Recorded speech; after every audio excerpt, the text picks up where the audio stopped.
I grew up watching a lot of westerns. Steely-eyed men in wide-brimmed hats making impossible shots, dusty towns full of tumbleweeds, extras falling off balconies, all that and more. Weird West draws deep from these stories, adding a fistful of monstrous horrors for good measure. The fights are both fast-paced and deliberate, with stealth and screaming violence equally viable options. While I ran into a hitch or two on the way, I still had a great time exploring this brutal world of six-shooters and serrated fangs. Your story is actually 5 interconnected tales. Each hero fills out a bit more of the larger narrative, shedding light in this world's nasty secrets.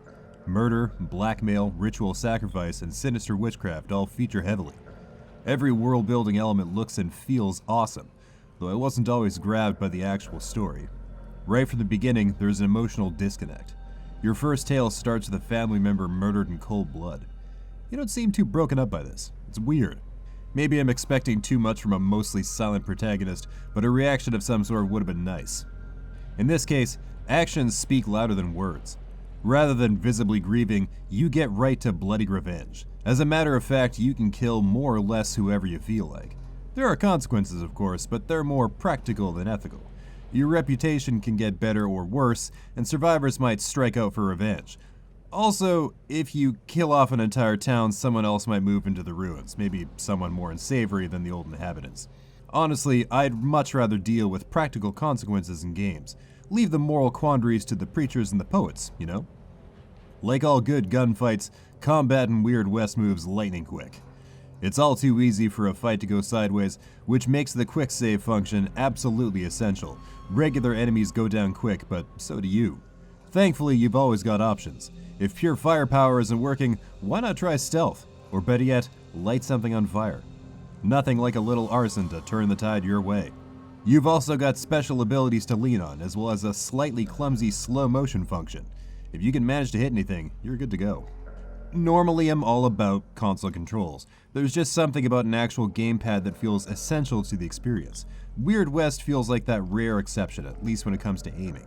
Your mileage may vary, but I found aiming with the right stick a serious challenge. Using special abilities also had me fondly dreaming of a full keyboard. There's just one too many shoulder buttons to hold down for my liking. It's not impossible by any means, you just might want to keep that in mind when picking your platform, is all. My troubles with stealth aren't as bound by my choice of platform. I've never been a big fan of stealth sections, and I'm always bitter being forced into the role.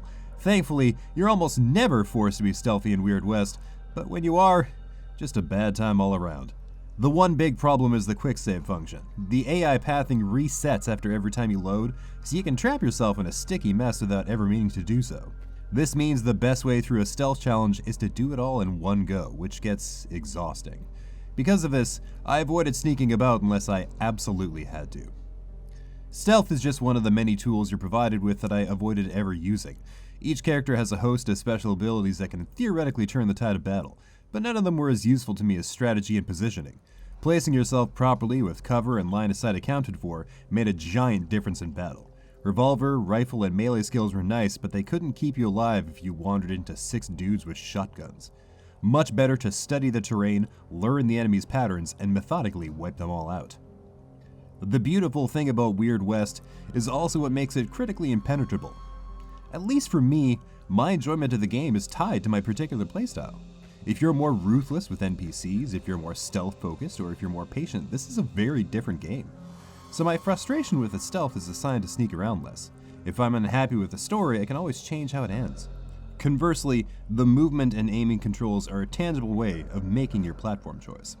If you're looking for a Western RPG with this sort of blissful, overwhelming freedom, you've come to the right place. For better or for worse, Weird West has that freedom. Don't forget to like this video, subscribe to our channel, and hit that notification bell to make sure that top quality COGconnected content keeps on coming.